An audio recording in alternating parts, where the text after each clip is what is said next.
Welcome back, ladies and gentlemen, to the Gamestar Heroes of the Storm Ember series. It is semi-final time. Get hyped. It is Bogson Jeffries going up against Tetris. The winner of this will go through to the grand final and take down that monstrous hybrid team that is maximized for a shot at the $50 courtesy of Gamestar. And let's not forget the Plantronics Rig 500 HD headset. And for you, the viewers, don't forget to throw out your exclamation mark MVP suggestions into the Twitch chat, followed by your suggestion. Of course, we do want those players to get what's coming to them. But boys, semi-final hype, skinny and starving. It is all yours. How's it going, mate? So, yeah, indeed, just like Kip Fox said, make sure you're tossing out your predictions, MVP, exclamation mark MVP. And just to clarify how you do that, just make sure you type the exclamation mark MVP, press enter, and then enter a new sentence just with who you thought your favorite player was so that you are entered in the raffle, because it's like an automatic system. You know, all these computers, all these kids are using these days. I'm not sure how they work, but, my producer, Chris, he says something about it.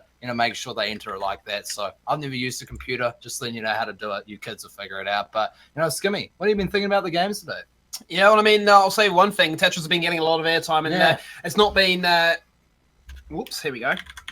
It's not been of our choosing. It's just a way it's actually happened. So a bit of a coincidence in terms of that. But, Tetris up against Bogson Jeffries for the redemption. They lost the first time around, and, it looked like a bit of a close game, though. So definitely depends on the map that they go for as to whether Tetris can rock it differently. Yeah, definitely. So just waiting for the teams to ready up here. But, what's been your favorite game today, guys? We want to hear any comment that you've got to have.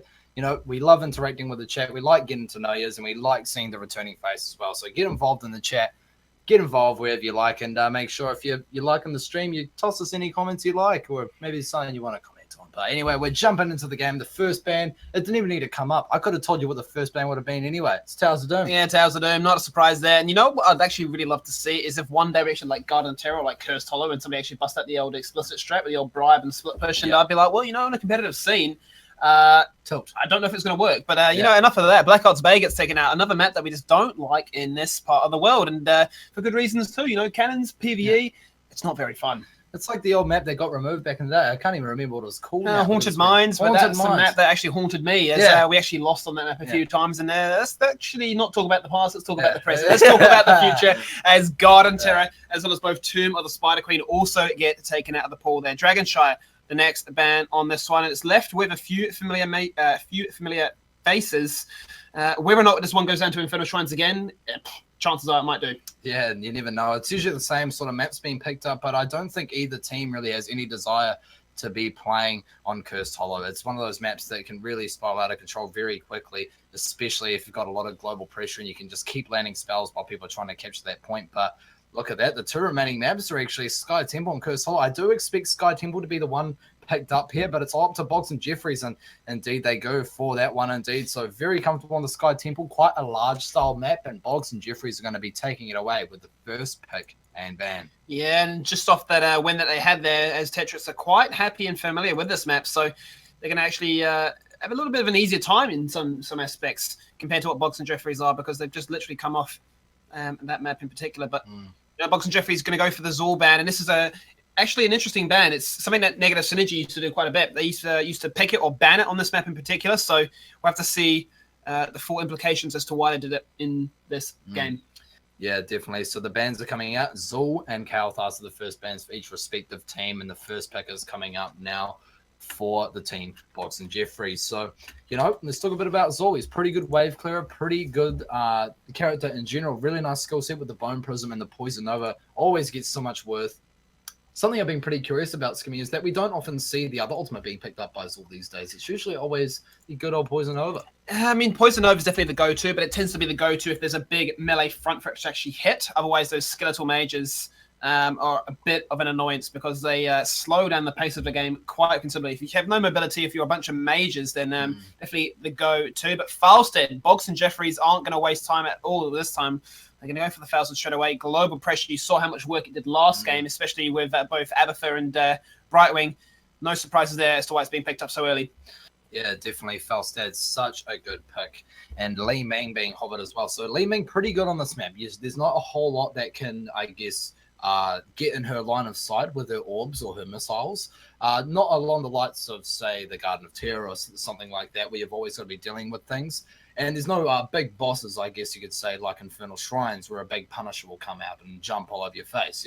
It's just the shots are fired, and you just focus your damage across minions and heroes, I guess you could say. But this is the very same opening that Tetris ran actually against Gaming Gladiators. So, surely they should realize that, this is going to be a case of an Illidan again. But, I don't feel as if Bogson Jeffries are the kind of team that are going to get tilted into actually having to draft around it or having to feel like they need to ban it. Yeah, I mean, you've talked about this before as well, just a play style of the people that really are in Bogson Jeffries, or people that have come into Bogson Jeffries, have played quite an aggressive style, and they generally just play what they want to play. Absolutely. So, it's not very often that you see them get choked into a pick, because sometimes they're just like, well, I don't want that pick anyway, we're going for this. So it's going to be pretty interesting. And of course, they probably would have been, scoping out last game, or at least, been paying a wee bit of attention. And if they have been, they're going to learn something from it. So they already picked up the Muradin, so strong against Illidan. If they choose to pick that up, the auto attack speed reduced, which is actually so detrimental to a character like Illidan. It also discourages kind of picking up maybe like a Tesla to buff the Illidan, because then it's like, oh, well, his damage is already reduced. Are we just going to further push ourselves into a comp like that? Well, by actually Tetris hovering this Sonya ban here, it's once again still telegraphing the fact that they're considering the Illidan. Sonya, a great counterpick towards the Illidan, and with Zul banned away as the very first ban by Bogson, also another great counterpick against the Illidan, it begs the question now, do Bogson feel choked into taking the Illidan away? I mean, there's two ways to see this one. As we mentioned before, Bogson are quite a comfortable team, but they're not going to leave it up this time. They've realized the read, they've seen their hand, they're saying, you're not going to have Illidan this time around, play something different. Yeah, definitely. They're not keen on that at all. And maybe Tetris are a bit choked out now from that in general. So Thrall's being hover for Tetris. Quite a nice follow-up, I guess you can say, from the Li Ming and Uther. It's their first bruiser, and they still haven't picked up their first tank. I'm wondering if Tetris are feeling pressure to pick up their tank already. So, nothing else is going to be banned out, obviously, as all the bans have been used up. And it might just be a case of Bogson Jeffries just, they've got what they want. They've got their support. They've got their main tank. And, Thrall is going to have a bit of a hard time up against Muradin, just with the same thing I was talking about before, Skimmy, the attack speed reduction.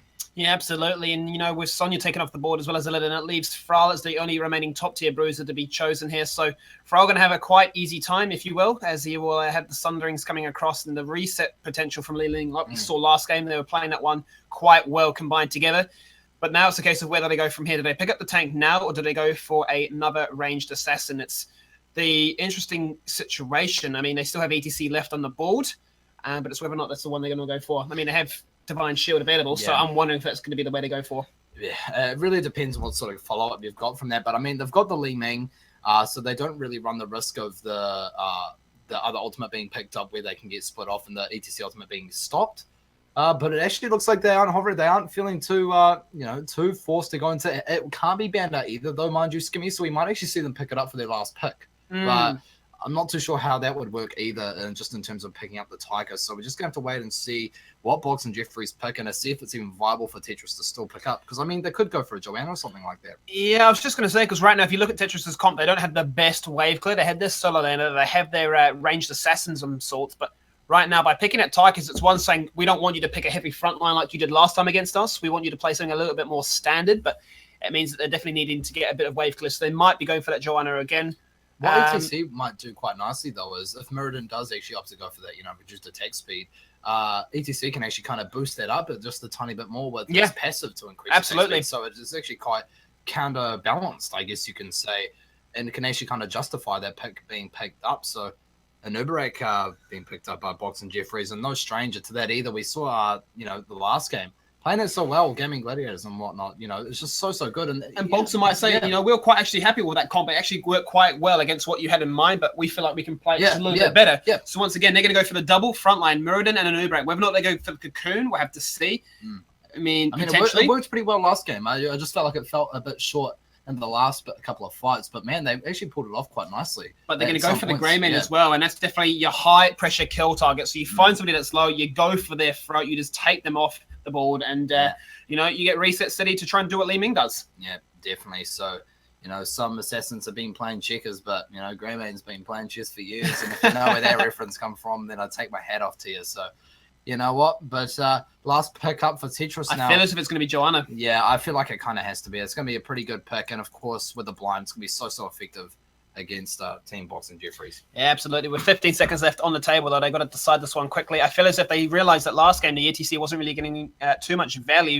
And especially against all that, I feel as if Bogson is trying to almost like tilt them in a certain way, saying that we have a lot of interrupts towards your ETC. But now Tetris are actually hovering the stitches, and this is a pick that Ice Boiled Water is quite well known for. So not the pick I was imagining, but we'll have to see how this one definitely goes on out. Oh, Ice Boiled Water. He might have an ice cold heart looking at stitches, you know what I mean? That's just a big patchwork if I've ever seen one. Maybe he's just picked it to say, like, look, KBA, you know, I can play Stitches. Yeah. You're not the only one in actually ANZ that can do it. So I'm going to show you on the biggest stage possible that I'm better. Exactly. So, of course, ladies and gentlemen, this is the tiebreaker, if you will. We are not doing the KD things this week because, you know, we don't really have that much of a time restriction. But we are going to break it down like this due to your request. Tetris versus Bogson Jeffries. Who's going to win it? Toss out your predictions in chat. Yeah, absolutely. And that's to do it. Exclamation mark MVP to go into the draw to win yourself a skin. It's going to be Commander Rain, or Commander Rain actually provided by our friends over at Blizzard ANZ, and that will be drawn before the start of the grand final, which will be our very next game. This game here to decide who goes into the grand final to go up against Maximize. Indeed. So make sure, you know, if you want to be winning skins or you want one of your friends that's playing today to possibly go into the draw to win the Plantronics 500 HT headset, make sure after you toss in your MVP prediction or your MVP exclamation mark that you toss in the person who you thought was the MVP so that they can get themselves a headset potentially. So, you know, we all like winning here, and the gamers like winning games. You know, you might like winning skins, and, you know, we just like watching the games and the skins being given out and all that sort of hoo-ha. So whatever you guys are into, we're into it as well. But, you know, lobby invites are going out now. We're all getting ready and trying to get into the game. It looks like we're almost underway. But like I said, it's been such a good day with you guys. Welcome back to the fourth installment, the fourth week of Gamestah Ember series. You know, I think I can speak on all of our behalf, including Kit Fox, that, you know, we've been pretty stoked to be able to do this with you. So, Kit Fox, we'll chuck it back to you for a wee bit before we jump on into the game. And, yeah. Yeah, spot on, boys. Definitely loving the Ember series, loving the turnouts, loving the games that we're actually seeing. Just keeps improving every single time we watch it.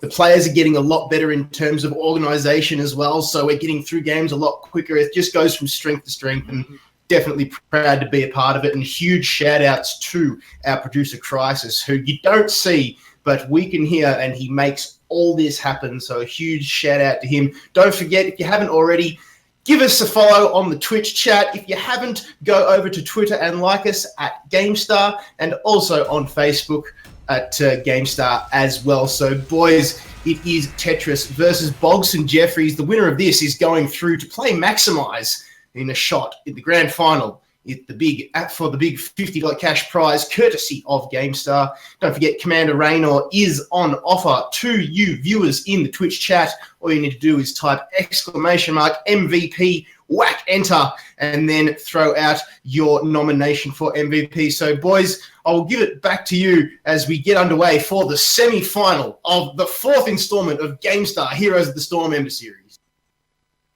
Thank you for that one, Kev Fox. And here we go. Is it time for Tetris to find their redemption in the tiebreaker? They lost in the first time they came across Bogson Jeffries, but they might be able to find themselves a bit of redemption this time around. And it is going to be them on the left-hand side, once again, playing the blue team. Ice Boiled Water is on Stitches. Deuce is now on Frol. Solution is once again playing Euphis. Skyfire, same again on the Li Ming. And Sharper is playing Tychus. And we do see on the right-hand side, the red side, possibly the right side, we do see Greymane being played by none other than Benjamin94, Ninja playing Felstad, Robodoba playing the tank, Anubarak, Arcana playing Rhaegar, and KVA on Muradin. Yeah, it's a bit of a roster shuffle around as these members jump and drive between their positions in terms of tank, assassin, and support. But here we go. It's going to be the game to decide the winner going through to the grand final.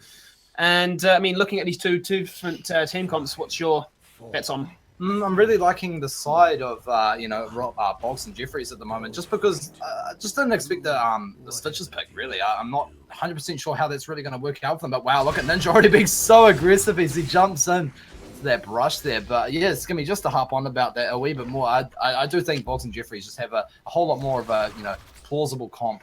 The Grey Main, really looking forward to seeing how scary that is. Yeah, absolutely. And the interesting point I'm looking at level 1 especially is Viciousness is being picked up by Benjamin 94's Grey Main. So he's looking for less lane pressure and more team fight pressure. So let's see, this one definitely goes out. But there goes the inevitable level 1. They trade blows, damage going across. Iceball looking for the money hook, but he only hooks in a minion. So nothing is going to substantiate from that. Indeed, very nice. So Stitch is going to be certainly one to look out for if you've ever played some other games. It's quite similar to some other characters, some other games like Pudge, notably back in the classic days. So, just definitely look out for that. But look at this wee cheeky gank onto the top lane here as Arcana and Ninja just group up with the Lightning Shield and Earthbind, trying to get the Skyfire, but not enough damage at this early stages of the game, Skimmy. Yeah, but enough pressure to force him to tap that well, so definitely going to be weaker before this first shrine comes about. That depends if they go for a recall before that comes around. But already 2 members in the bot hand side looking to put pressure on that Thrall as Rob now goes back through to the mid lane where they're clearing out once again. Now the aggression is turning on towards Ninja. They've got 3 members currently in the top lane looking to try and bully him out, and if they do get the pick, this will definitely give them a fair chance at taking a temple for free. Yeah, definitely. We do see Thrall rotating up from the bottom, and Rhaegar actually standing in a pretty peculiar position, trying to see if he could spot out the rotate. But what's Thrall going to do against a Rhaegar? Well, the other way around, sorry, you're not exactly a bruiser, but look at this, a bit of a fight already breaking out. Robodoba taking the front line, a bit of a 4v5 though, as we do see Falstad sitting at his own point up the top in KVA, trying to posture around, just trying to see what best he can do with his team. So not doing too bad. They are getting 1 point each and 1 capture each, but the fight's finally starting to break out. KVA is so low, forcing himself to Dwarven toss out. Benjamin 94 going pretty low as well, but topping off nicely with the chain here from Arcana. They are probably going to back off this one now, as old members from Bogson Jeffries, this 4-man squad at least, have to heal up and tap well. Yes, they forced out the rotate. Actually going to go in for the engage. They find a kill. This is awesome because this is a 4v5 right now. Benjamin 94 extremely low, down to 150. Does get the kill there as the zap comes across. Lightning charge does go through. Ninja does jump and fly behind enemy lines, but it's not going to be enough. He's already quite low. The fight looks like it's going to break out now. They want to separate themselves, and he's just going to finish off the bottom lane. But I really like what happened there, Skimmy, is actually we saw, the CC come out from Mirrodin and Rhaegar jump in, and then we actually just saw Grey Main go full balls to the wall and actually get that kill so quickly. So the comms there really on point. You can actually just see it as they go through with that. And Falstad saw that, he got most of the worth out of that top shrine. He rotated down to help them out, saw that they weren't actually going to be able to win that fight, and just said, you know what, we've done all we can. I'm going to go bot, soak a little bit, and now he's gone back, so he's going to be able to fly back to whatever lane he so wishes. So very nice plays by Bogson Jeffries and Tetris. Yeah, it's an interesting, some would argue that the better trade is for the mid lane there. As you can see that both Tower and Well have disappeared, whereas in the top lane only Tower and shots towards the mid fort have gone. So interesting bit of a trade that is going to give now Tetris a sizable XP lead, a half level lead if you will. But now the rotates have come out. Benjamin 94 and the rest of his team have actually picked up those siege golems. They're going to walk on through to the bot lane as well to try and clear out the siege golems picked up by Tetris 2. And they're going to then time out the knights most likely before the next shrine spawns. Yeah, they're looking very aggressive here, Skimmy. And I think, it's just in their nature, isn't it? Good old boys from Bogson Jeffries. They like playing this sort of style. And it's very obvious, but I really like how Tetris can just pull plays out of their hats at any given moment. It's always so exciting. You think you're on the back foot, and then big clutch moment comes out, and they're suddenly pushing your core. So you never really know what to think around here. Sharper though, very surprised to see him in the top lane for such a long period of time. Is there anything weird about the talents you want to harp on about, Skimmy? No, nothing at this stage. He actually has gone for the In the Rhythm this time around, so I'm wondering if what he went for last time was a bit of a misplay and actually wasn't the right talent to go for. But this one really allows you to have that minigun up on a pretty ridiculous length, and especially if you go for the heal sustain later on, you can run in the mix of things and just self-sustain with that minigun going absolutely hard. Definitely. Tychus are quite different since the changes, Skimmy. I played a lot of them in the pre-release, I guess you could say, and I had a lot of fun with them, but didn't have much success with them once I jumped to the Hero League because, well, let's not go on. We're digressing here. Let's get back into the game. I don't want to talk about how bad I am in Hero League. Gold 5. So, you know what? But we are going to continue here as we do see Skyfire actually a nice stun by KVA. It actually predicted that very nicely behind the wall, but you're not going to be able to get a kill from behind there, KVA. And they did pick up those night camps, as we mentioned before, just in time for these temples. But the interesting thing is that Ninja is going up against Sharper. Now, they're going to have a bit of a trade here, but the benefit is definitely for Falstad right now is he has the global pressure. So the longer they keep Sharper up here, the trade is actually being won by Bogson Jeffries right now. Rhaegar still in the mid lane, clearing that lane out. The ammo is really low, so those minions are going to do a fair chunk of damage as that wave begins to build up. And already shots are being fired by Bogson Jeffries. KVA on the point himself, and he can call for that failsafe rotate at any moment right now. You can already see Ninja starting to rotate down, but he's looking. Oh, wow. He's sitting patiently. He's waiting for Sharper to come by inevitably as well, and he gets a lot of damage, and that's going to force Sharper to either tap the well or force to go for the recall. Yeah, definitely. I quite like what he did there, though, because, of course, when he uses that dash, he's going to have that 25% resistance, so it's going to be pretty safe. But look at this, a probable kill coming out onto Solution here as he's trying to heal himself up as fast as he can. The Skyfire actually getting interrupted with that Hearthstone as well. And wow, actually managing to pick up 2 kills just like that. And that is going to be so good for Bogson Jeffries at this point. They're going to be able to finish that bot point and get a free boss. So yeah, at this point in the game, it's going to be not something you want. Beautiful macro play by them to leave Ninja on net to finish that one off, given the global pressure that he has and also the sustain he has with that hammer gains at level 4. But now they're actually going to begin the boss. And this is interesting. They're not level 10 just yet, so Gus cannot be taken just yet, but they're going to go for the point anyway. Icebolt is going to walk on that position, but no, to knock up the Impalers. Beautifully timed there by Rob as he still goes in for this one. Icebolt water gets taken out. See you later, Stitches. Level 10 is now activated. They have the boss. They're going to siege towards this. This is only a tower. There's no fault. Ultimates have been picked up. Still waiting for a noob to decide what he wants to go for, but the Gust and everything else is pretty standard across the board. They're going to go in for the aggressive invade, and yeah, we should not question what Rob does. He never picks Cocoon. What am I talking about? Yeah. He always goes for the Locust Swarm, so no surprises there. Yeah, Rob definitely known for his tanking in the scene, but yeah, pretty standard stuff. Me and Skimmy were talking about earlier on in the game, if you guys were catching that we thought he may have gone for the Cocoon, but you know, Robodoba, he's keeping it classic and he's keeping it swag with the Locust Swarm. And we do see so much map control inside of Bogson Jeffries at the moment. Still no level 10 in sight for Tetris, just a smidgen off. Probably going to get after that boss. Bam, there you go. Predictions by Starving. But this is about as far as those go. Well, I mean, you can just look at this map pressure. The map is being lit up red right now. You see 2 siege golems as well as the boss all the way pushing through, and they still need Tetris there to respond to it. But right now, Bogson have already done the rotate. They've already got 4 members, soon to be 5. If an Uber that rotates up 2, pushing the top lane. So currently getting out-rotated. They're actually playing proactively right now, forcing Tetris to respond. And they're going to pick themselves up another fort. So both top and bot have been destroyed. Only mid, the last remaining stand. And they might look now to secure another team fight as a result. Yeah, definitely. The Bogson Jeffries, they're really just controlling the whole momentum of this game, I feel. Really forcing Team Tetris to play quite reactively. Here we go. We see Ninja flying down. Mighty Gust into the team. Wow, what a gust. Sharper getting taken out almost immediately, but a Divine Shield keeping him alive for just that wee bit longer. Robodoba having none of that, though, and following up with a nice burrow to come up under that Tychus there. But wow, what a gust. And that's why Ninja gets the reputation that he does. I mean, he's so consistent and makes such huge plays. And that gust, literally, so aggressive. It's almost like what James used to do when he just jump in. But the timing, the positioning, and the placement, brilliant. Yeah, it's definitely going to shout out to James today as, you know, that was definitely a James Gust vibe this year, but never to take it away from Ninja. Such a good fail-state player. And coming from negative synergy, it's no surprise why, well, where those players come from.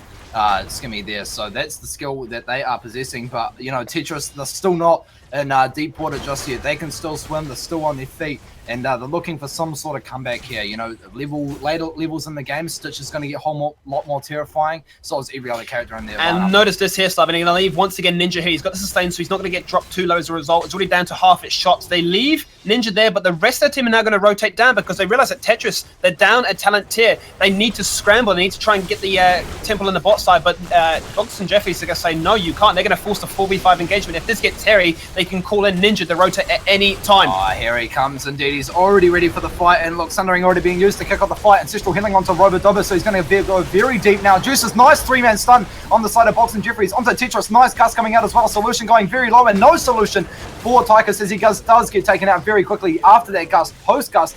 And the Skyfire and the backlines as well. About to look get taken at out. that, 2 tanks just bodying your Li Ming. They the rest of the team to take out that, and they say, Li Ming, you know, you can have some pressure, but what can you do against 2 big bruises in your face? Yeah, definitely. I mean, the rotates are just on point as well. The global pressure from the foul status is really showing how much worth you get out of the pick like that. So really can't put it past Ninja there. 3-level advantage here for the side of Bogson Jeffries as they move off this bot lane after getting that keep. But wow, both temples are up now, Skimmy. What do you think the players? Well, they're taking the keep, which is definitely the right player after wiping them now. But as a result, they can just chill. Honestly, this has been aggressive by Arcana actually to take the siege golems, but the rest of Tetris have not responded. They're still playing it pretty passively, but Sharper is now going to respond now. They've actually spotted it. They need to get out, and thankfully so, Arcana is going to run away. He has the movement speed thanks to those talents. And Rob, well, he can burrow if he is in harm's way. So a bit aggressive by them, but the rest of the team did rotate and reset. They finish off the shots in the mid, and now they can contest a very healthy temple in the bot lane. Yeah, definitely. But I definitely don't think Team Tetris are going to be wanting to, get up in their grill about this one. They are still a talent tier behind level 16, just being picked up for Bogson Jeffries here. And look at Iceball Water getting taken out in a smidgen of time, as well as Ninja going very low as well. Wave of Force already being popped by Li Ming. Nice gust to follow up on as well. But Thrall, with the Divine Shield, is able to walk past the front line of Team Bogson Jeffries and just take out the Faust in the back of the line there. Another pick for the side of Bogson Jeffries as the camera shifts off and we do see him go down, but Solution again probably going to get taken out as Robodoba. Nice body blocking with Benjamin 94. Go for the throw being popped as well, but I do believe the Skyfire is going to be able to get away here. Yeah, he's going to get away just time, and he's got obviously Uther Clone, or Uther Divine Clone, I should really say, there to top him up if there was any aggression, but it is not going to be. They all committed for the fail, so they do find that kill, but at what cost? They lost 4 members as a result. Muradin now can solo that bottom temple quite easily as the rest of the team did turn the aggression on. And, well, it's 16-13, a full tier advantage ahead. It's looking grim right now for Tetris. Yeah, and everyone, just to remind you once more, not that we haven't harped about this all night, but, if you're liking the plays so far, I know there's a couple of plays that I like. Toss out !MVP, followed by, after pressing enter, your MVP suggestions. So make sure you're in the raffle to get yourself a Commander Raynor skin if you don't already, but let's get back into it. We do see the boss getting contested now for the side of Bogson Jeffries, as they are keen to win this game with a big push of the boss. So much keeps and stuff down for the side of Tetris skin. And I'm just actually looking at the talents in the way that KVA is being playing this Muradin so far. He's been jumping on that Li Ming. He's actually gone for giving the axe. That means he's going to do even more damage. That's so scary when you can think a Muradin can just out deep shoot. Wow, Deuce is getting taken solo at the start of the fight. They're trying to get to the back line, but getting taken out by Ninja and Benjamin 94. Nice switcheroos there. Indeed, nice gust as we see KVA follow up with the Dwarven Toss and Ancestral Healing onto Benjamin 94. Got Divine Shield onto Sharper, none other. But no, it is not enough. The lifesteal is not even enough to keep him up, and Solution going down once more.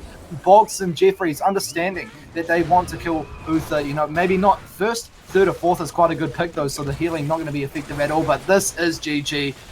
There's no way. Now it's just clear cut, 4 levels up, 19 kills to 2 kills starving. It's a complete whitewash there. They picked up the second boss. They're on the core. A convincing 30-minute there. Win really by Bogson Jeffries. Yeah, definitely can't stress it enough. Very, very nicely played by Bogson Jeffries. There's been, a bit of discussion I can see in the chat before we pass it over to Kit Fox, who they thought the MVP was. But, why don't we just have a bit of a yarn about that, Skimmy? Let's look at the damage.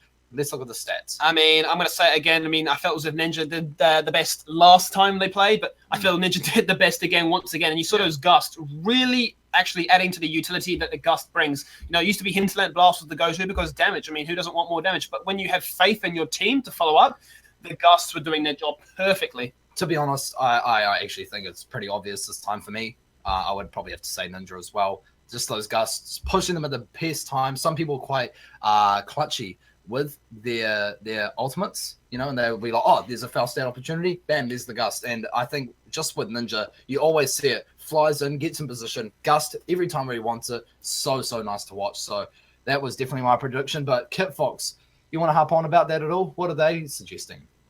Oh, boys, the Gust were absolutely on point. They've completely echoed what you boys have said in the Twitch chat. The calls are coming out thick and fast for Ninja on Falstad for the MVP. He just made all the plays. He got into position. And you're right, when you do have a team that you have confidence in, that you can follow up to go for that Gust over the Hinterland Blast talent.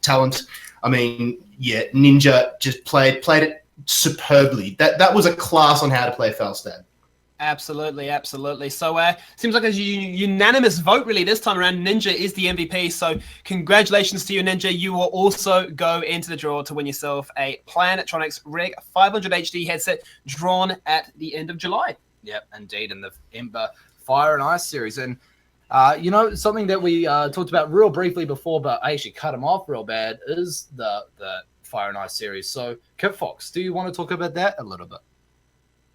Yeah, boys, the Fire and Ice series, we're going to hope to run at the start of August. So we're going to keep the Ember series flowing through the coming month of July. But we just want to get a few more teams locked in and ready before we launch that, because that is the serious business. That is where the big bucks are going to be. And that is where we get extremely serious with esports. So we want a few more teams first, and then we're going to get underway with the Fire and Ice. But once again, that is where the cash is. But let's not forget the grand final that is coming up here, lads. We have got Bogson Jeffries taking on Team Maximize, two brand new teams to the Ember series. Not so new players, but new teams nonetheless. They will go head-to-head with each other for a shot at the $50, courtesy of Gamestah, coming up very, very soon. We'll be bringing you the grand final of the Gamestah Heroes of the Storm Ember series.